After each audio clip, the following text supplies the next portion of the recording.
alaikum warahmatullahi ta'ala wa barakatuhu. Za mu ci gaba daga inda muka tsaya. Mun yi bayani akan menene WordPress. A takaice mun kira ce WordPress is a content management system kamar su Drupal da Joomla. Mun ce wajen kashi 40 da ɗaya zuwa da uku na manya-manyan website guda miliyan 10 duka da WordPress aka yi su. Ba tare da wani bata lokaci ba, bara mu ga ya ake yin WordPress.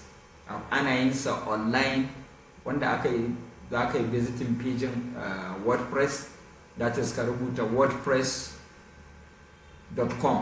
za ka yi visiting site ɗin ka shiga address ba kawai ka rubuta wordpress.com, zai kawo ka nan pagin, ko ka zo ta gefe kai clicking get started ko ta nan, duk wanda ka taba zai bude maka, za ka fara. The first thing shine ya kamata a ce ka zamto kana da functional email, kana da email ɗin da za ka yi amfani da shi, domin dole ba za ka yi fara kirkirar WordPress ba sai in kana da email. Sai da email za ka fara yin WordPress insha Allah.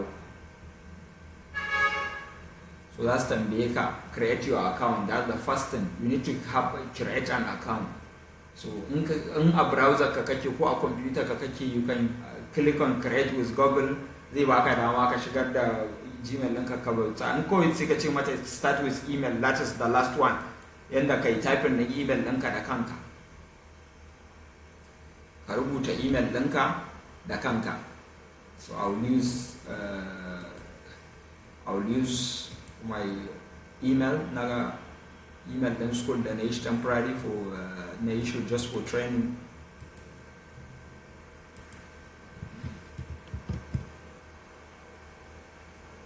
Continue.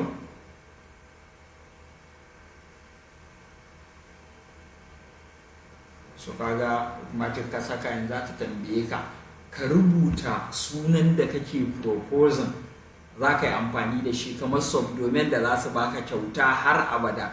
Za ka sa sunan sana'a ka, ko me yanzu yi misali ni zan ce DNL, misali zan ce mata DNL, mu gani za ta iya samu. Choose your domain.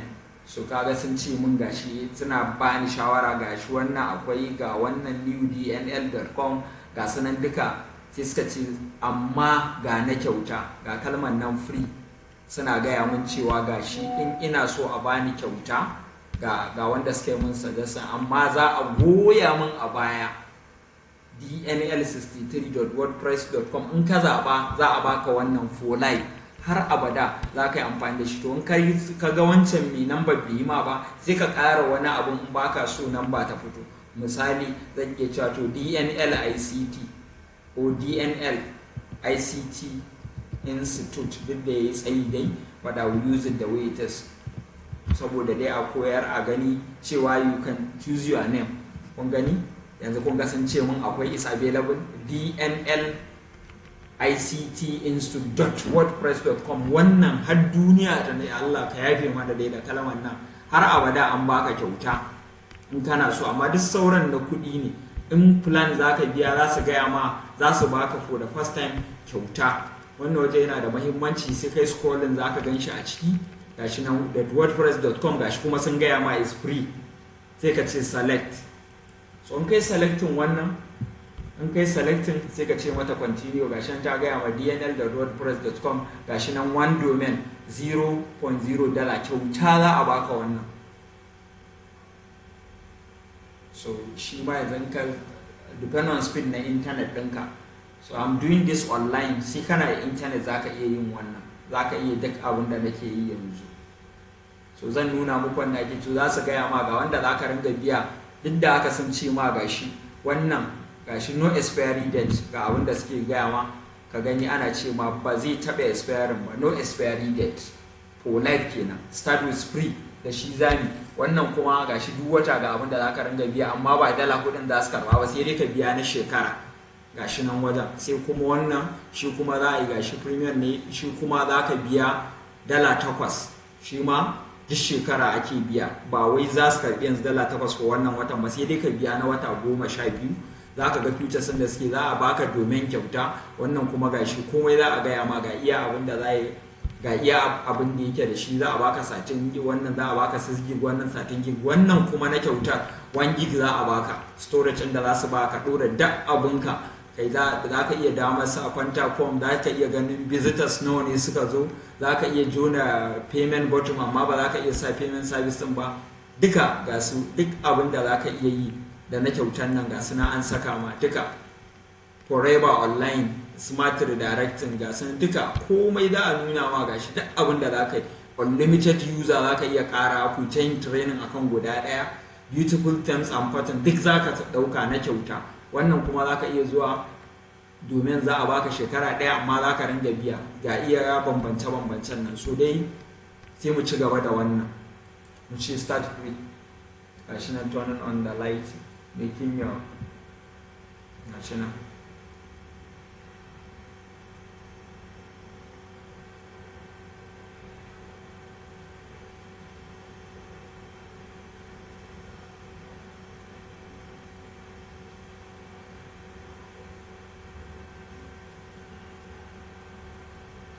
Yanzu gashi tana yi mana website, so kaga a ta gama yanzu ta ce mana me zami. Ta yi wani rubutun wani abu ne, what is your goal, website din me za ka yi, selling online ne ko promote myself or my business ko wai duka duk abin da, ko kana da wani website din ne za ka yi important ko others ko menene. Ka ga dama za ka iya skipping ka tafi dashboard don mu je mu aikin mu. Duka zan yi skipping, ba za mu wa'annan steps ba, I will skip. Gashi nan a gefe an ce skip to dashboard, gashi nan zan yi skipping kawai, zan ce mu je dashboard kawai don ku ga yadda dashboard din yake.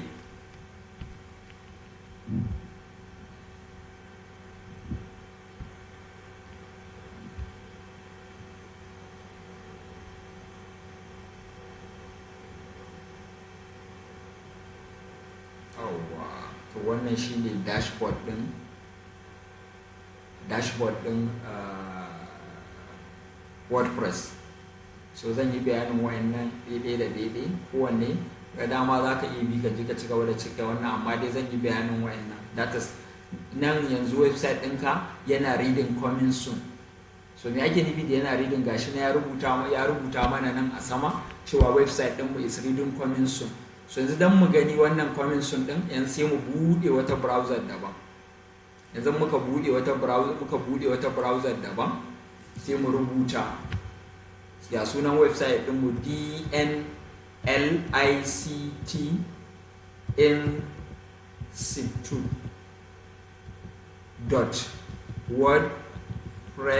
dnlicit.wordpress.com. sun goya mu, shine ake kira subdomain. Yanzu mun rubuta, inda na rubuta daidai yanzu ya buɗe mu website ɗin da na kirkira har ya zama live. Mun ga website ɗin ya zama live, mun gan shi yanzu har mun yi website har ya zama live yanzu. Wannan har abada an baka je ka buɗe shi ba zai buɗe ba, amma haka zai ta reading, amma ba sunan yanzu website. Za mu gani yanzu za mu fara sa website ɗin mu suna, mu yi komai. Gashi nan site title ba mu sa ba, kawai yanzu yana reading wannan coming soon ɗin da ka gani. Za ka iya login daga nan using email ɗinka. Yanzu website ɗinmu is live a duniya, amma yana reading coming soon. So za mu koma mu ga yaya za a yi mu je mu yi adin features na website, shine na abin da nan yake nufi coming soon. So yanzu da first abu, wannan abun na farko shi ake cewa start, wato yana nufin statistic. Abin da yake nufi shine zai nuna ma sau nawa aka bude website ɗinka, aka yi visiting, shine na farkon nan. Sannan yau mutum nawa ne suka ziyarta, mutum nawa ne suka yi liking abin da ka sa, mutum nawa ne suka yi comment a abubuwan da ka saka a website ɗinka. So a hankali zai gaya maka yanzu ga date ɗin yau, zai ma cikin me za ka ke so, sannan zai ma reading, zai ringa nuna ma statistic na wata. Idan na sati kake so, za ka yi selecting a nan ne, za ka canza nan daga day ya koma na wata-wata, zai ringa nuna maka. Idan kana so, yanzu kun ga ya kulle, sai dai kawai ka gana dai, saboda me, saboda na kyauta kake. Kun ga kwado a jiki yana nufin kyauta muke yi, sai dai kullun kawai mu ringa ganin statistic na rana.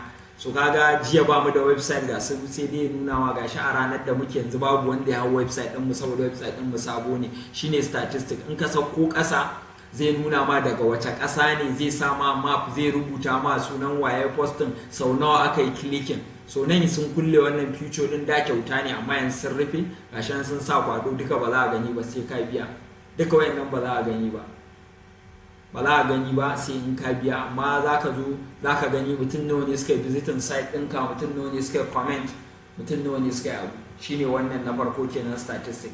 Na ukun nan kuma upgrade, shine za ka canza plan, maybe ka yi tunanin ba za ka fara biya, in ka taɓa plan zai kawo maka still dai abinda muka tsallake ɗazu, zai da mu pejin plans ɗin nan mu gani za mu fara biya ne ko kuma a still za mu ci gaba da yin na kyauta ne. Internet ba ta sauri shi yasa yake yin haka, amma yanzu ga zai maka reading plans ɗinka, zai nuna maka cewa wannan na kaza ne, wannan na kaza ne, su ne duka abinda suke nan wajen. Gashi in personal ne zaka biya kuɗi, in wannan ne ga abinda ake biya nan duk wata, wannan za a biya 96, wannan za ka biya $48, amma wannan kuma za ka biya 300. Wannan ne na 'yan kasuwa, na yin online store, duk za a ga bambance-bambancen futures su ne abinda nan da aka rubuta ma bambancin su. Wannan 50 gig za a baka, wannan 13 gig, wannan 6 gig za su gaya maka gashi. Ga kuma na 'yan kasuwa e-commerce ne za ka bude online store, ga kuma na shi kuma wanda za ka yi sana'o'i da kowanne. Wannan gashi na a shekara za ka biya $25,000 duk shekara. Wannan kuma depend on abin da kake so ka yi da website ɗinka. So da akwai plans da yawa. Wannan shine abin da na yake za ka upgrading add-on, shine kana so ka ƙara wani feature ko kana so ka sayi wani abu. Domain shine za ka sayi domain, tunda yanzu da subdomain muke amfani, sun goya mana kyauta kamar yadda muka je abin da aka goya a baya. WordPress.com shine domain ɗin, so subdomain shine a goya ka a baya. So su suna goya mutane bila adadin kyauta a baya. So yanzu kaga primary domain din mu gashi nan dnl.wordpress gashi nan is active. So muna so za mu taba cewa add new domain, shine in muka taba za ta ba mu dama, za ta sa gashi nan your email must, sai ka yi verifying din email ɗinka. So sun riga tun ɗaza muka yi creating, sun tura mana da mail. So bara mu bude email ɗinmu sai mu je mu gashi muna da message guda ɗaya gashi, ga message mu nan activation from wordpress.com, ga mail din mu nan kwaya daya, sai mu clicking ya bude. In email ɗinka ka yi bude shi gashi confirm email, dan su tabbatar email din gaske ne. Shine amfani abu da yasa nace ka samu active email. So yanzu idan ne confirming cewa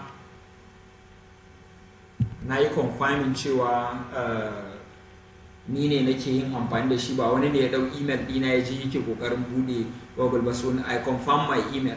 So since I confirm my email, yanzu now mun gani ya ci email confirm. So tunda email dina is confirm, yanzu in ne refreshin nan za ku ga zai bani dama, za ku ga list din domain din da kowanne nake so in saya. Anan zan yi searching domain, kowanne ne da farashin sa, amma in dollars ake biya ba in naira ba, saboda ba na Najeriya ba ne ba.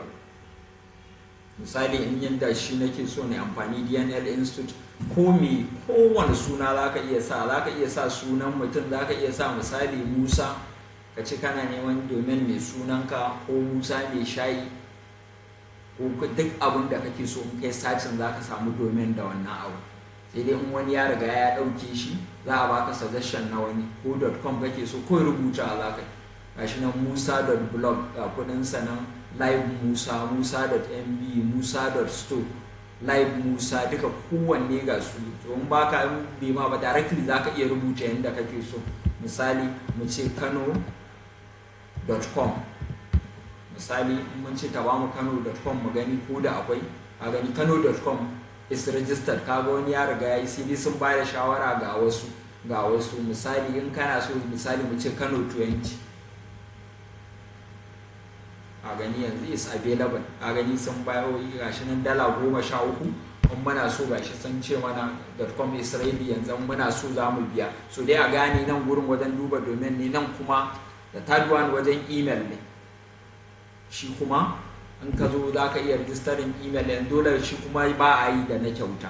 So dai a gaba can da last purchases shine da abubuwan da ka saya ko ka biya ko wani abu da kai ko ka sai domain ko ka biya kudin hosting, in ka taba nan a nan za ka gani. So wannan upgrade kenan shine wannan abin da yake zai nuna ma duka abin da ka biya. So the next shine my mailbox, shine inda akwai wani message da ya shigo shi ma ba a ganin sa kyauta sai ka biya. Amma wannan the third one shine first media page. Wa'annan ukun su suke da muhimmanci, komai a kansa za a ranga yi, a kansa za ka yi concentrating, komai a kansa za ka koya. So kafin anyway I will jump them, I will go down. Za mu ringa wa'annan biyun post media page, wa'annan kwaya ukun da su za a yi. Post shine kamar kai postin labari da yake zuwa a front page. Misali bara mu bude wani website din da ba da misali da shi, misali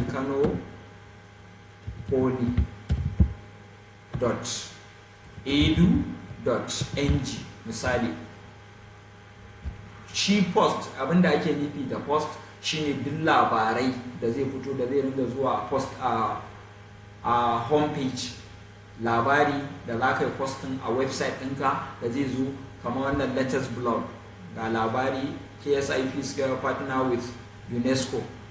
Kaga wayannan labaran da za su zo za su faɗi wanda ya rubuta labarin da bai da date, shine wannan, shine post ɗin can, shine nan. To do that, to create a post shine ka ce nan in akwai wani labarin ka ce all post, zai yi ma listing duk labaran da kake da shi, zai buɗo maka shi ana ga su. Ba mai publishing ko ɗaya ba, zero draft, tun da yana zuwa da hello world. A shi nan ba mai publishing ba mu komai ba. An zani za mu iya clicking a nan mu ce add new post, ko kuma ta nan mu ce add post. Shine misali za mu sa labari.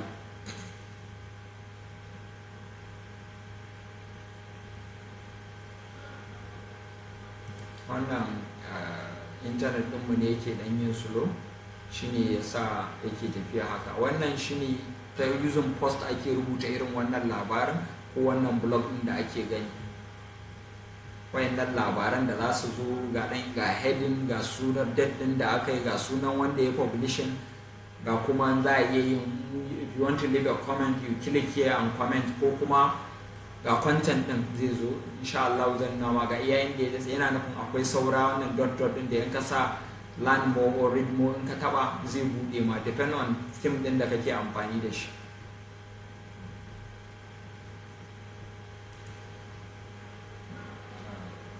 Still yana loading. Abin da yake kusan wannan delay din is from our network. Anyway, let me continue explaining the rest.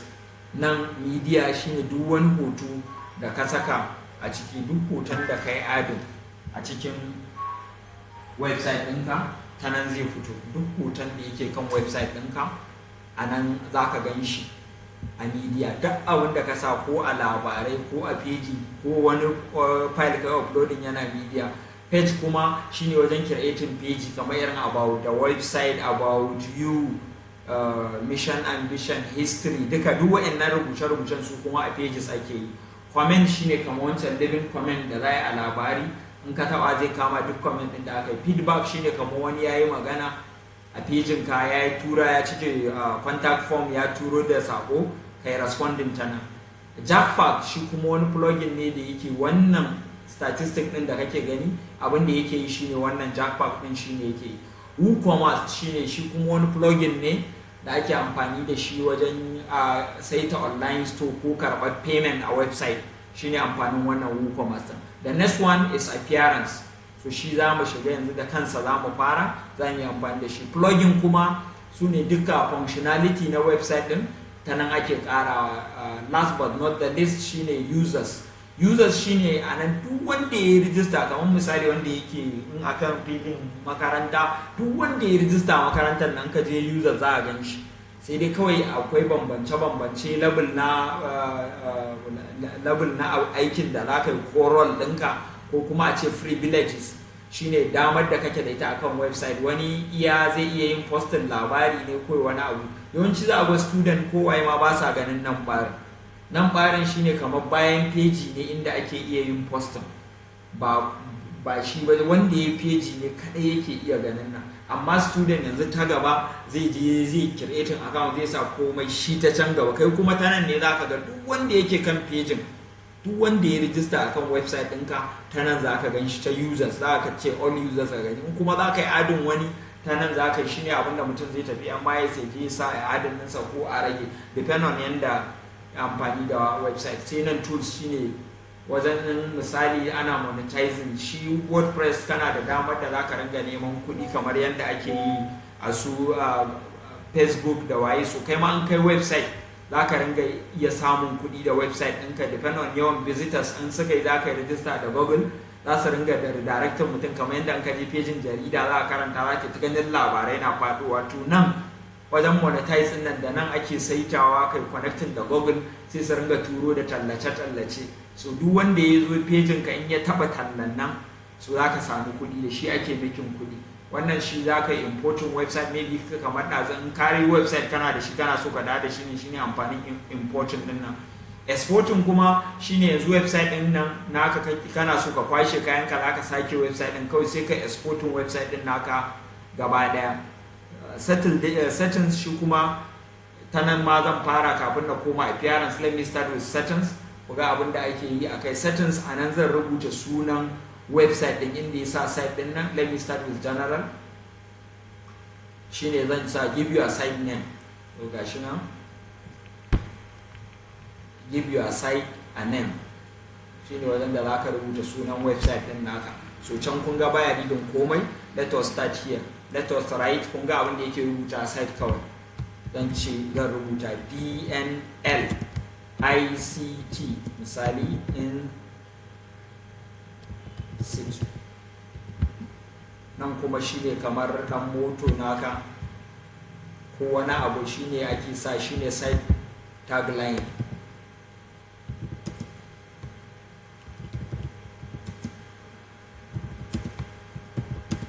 Ko Hausa ko me za ka iya rubutawa, ba wai lallai sai ka rubuta turanci. An ka rubuta Hausa ma zai karba. Nan kuma wajen da za ka sa icon ko logo ɗinka shine nan gurin site icon, shine za ka taba nan. Kun ga yanzu za ta ce babu, sai an yi uploading media, ba komai a ciki, sai in ce mata upload.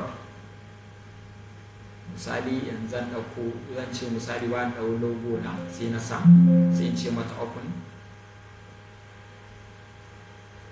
In ta ce ta ɗauko, so I click on continue. Za ta tambaye ni zan yi rotating ko zan gyara shape ɗin, kawai yayi mun, zan ce mata kawai done. So za ta samu logo na a nan. Inda ta sa logo, in abu duk abin da kai you click on save, sai kai clicking a save. Duk abin da kai yanzu na yi save, za mu koma, yanzu kun ga ya ce ya yi save, to bara mu koma browser da muka bude. Browser da muka je muka bude gashi site title coming soon. Let us refresh and see. Kana refreshin za ga har ya kawo ma sunan can da muka rubuta, DNL ICT Institute. So cewa aikin ya fara kenan. Wannan icon din da muka sa shi ma a sama yake kasancewa kamar yadda muka yi HTML. Let us go back and continue. So mun gama da nan, mun gama da mun gyara suna kenan. In muka ga dama yanzu za mu taɓa nan, kawai mu bude site ɗin mu, ko me muke yi ya ringa reading. Za mu bude website ɗin maimakon mu zauna sai mu tai, tunda ba wani ne san address ɗin ba da zai je ya bude ya ringa ganin abin da ko mun sa ba daidai ba ko ba namu ba. Za mu bude tunda namu ne, maimakon ya ringa reading coming soon, kawai za mu bude website ɗin. Kun ga yadda website ɗin zai kasance mun bude shi ta can. So za mu ce haka kawai muna so a bude mana website ɗin ma haka. Wannan shine website ɗin da ta yi mana, shine kawai website ɗin da ta yi mana. So a general settings, general,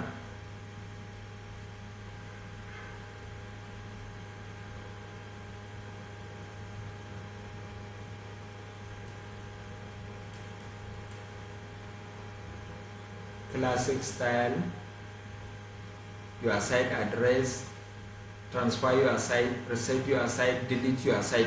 Duka a general, a nan ne za ka yi duk wayannan abubuwan. za ka yi deleting website ɗinka, za ka yi komi za ka yi a nan za ka yi. So nan gashin an sauko kasa ya riga site profile, in kai scrolling site ɗinka ya ringa English tun da Nigeria muke, ka gani su time zone ɗin sun sa Lagos saboda ba za ka ga babu wannan a ciki, su sun zaɓi tun da Lagos ne suka tun yadda yake a da.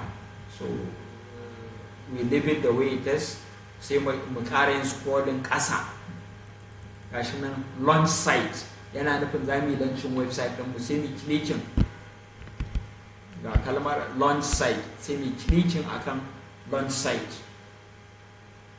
Muka clicking akan launch site zai zo zai tambaye mu still dai za mu yi launching da wannan ne ko kuma a za mu canza wani domain, zai gaya mu za mu sa ne, zai yi mana proposing cewa gashi ga wani wannan akwai free domain, akwai domain da ake sayarwa institute me.institute extension, do we want to use it?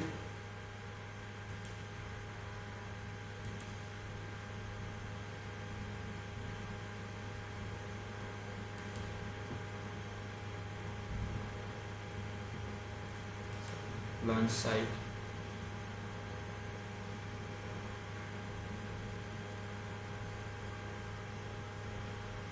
I'm sorry, internet ne yana ji, I have to end it and get good internet, then we continue. Tunda mun yi bayani menene site yanzu, so nake mai launching site. When we launch it, we stop there, then I will cut the video and I will write another one da zan nemi internet speed instead of wannan internet din yanda yake tafiya. Mun ga yanda aka install internet da yanda aka creating tana, sai kuma yaya wanda zan yi offline ba akan internet ba, shine abin da ya kamata na nuna muku. Me kun wanne ta bata mana lokaci, da next shine yaya za a yi local server ni akan computer mu din mu zauna mu ta yi, wanda zai fi wannan ba da dama a yi. Shine next abu da zan koya mana, shine to start with that za mu je mu ce local WP, local WP, local WP, za mu rubuta local WP.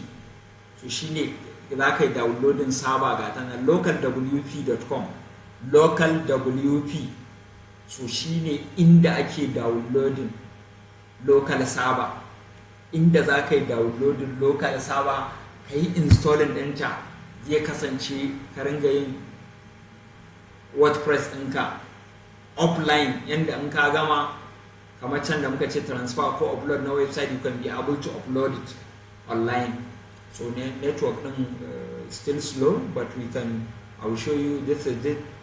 Mun gani is free to download. Mun gani sai mu ce kawai free muke so, sai mu zaɓa mu ce wani irin Windows muke amfani da shi, sai mu rubuta sunanka. Ni zan rubuta DNL, amma dai an fi so ka sa sunanka. Let me say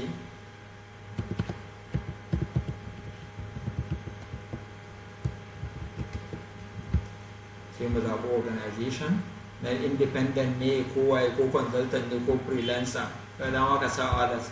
Za mu sa email, kun ga mun bata email din mu wannan, sai mu ce mata get it now. So we download it, kashin downloading ya fara, zai downloading, shine abin da za mu yi. So the next video za mu nuna, mun yi tunda yanzu na nuna yadda ake downloading. I will repeat this process, then I will continue in the next video. Let me end the video now. Next abin da za mu yi shine yaya za ka yi kai wancan WordPress locally ba sai da internet ba. Subhanakallahumma wa bihamdika, nashhadu an la ilaha illa anta, nastaghfiruka.